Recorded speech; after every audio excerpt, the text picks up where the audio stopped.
دوستو حضرت ایوب علیہ السلام 18 سال تک بیمار رہے، اور اس حد تک بیمار رہے کہ ان کا جسم پوری طرح سے سڑ چکا تھا بیماری کی وجہ سے، اور ان کے جو رشتہ دار تھے تمام رشتہ دار ان کو چھوڑ کر بھاگ گئے، سوائے 2 رشتہ دار جو کبھی کبھار ان کی خیریت دریافت کرنے آتے تھے، اور ان کی بیوی ہمیشہ ان کی آزمائش کی گھڑی میں ان کے ساتھ رہیں۔ اب 18 سال گزر جانے کے بعد جب انہیں بیماری سے شفا نہیں ملی تو وہ جو 2 رشتہ دار کبھی کبھار جو خیریت دریافت کرنے آتے تھے وہ ایک دوسرے سے کہنے لگے کہ کہیں ایوب سے کوئی بہت بڑا گناہ تو نہیں سرزد ہو گیا کہ اللہ تعالیٰ ان کو اتنا آزما رہا ہے کہ 18 سال سے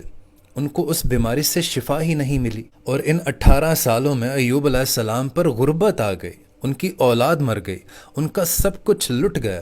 اور ان کا جسم تک سڑ گیا۔ ان سے ضرور کوئی گناہ سرزد ہو چکا ہے کہ اللہ تعالیٰ انہیں اتنا آزما رہا ہے، اتنی تکلیف پہنچا رہا ہے۔ بہرحال وہ یہ سب باتیں کرتے ہوئے آ رہے تھے کہ اسی دن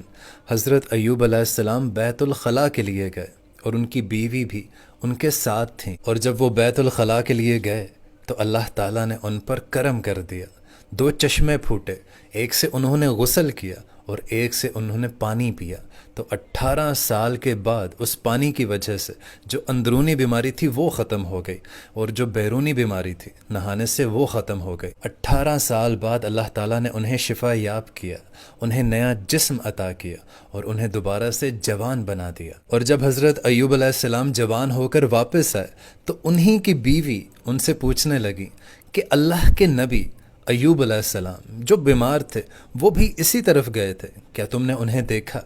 وہ دکھنے میں بالکل تمہارے جیسے تھے جب وہ جوان تھے، حالانکہ وہ خود حضرت ایوب علیہ السلام تھے۔ دوستو اللہ تعالیٰ انہیں آزماتا ہے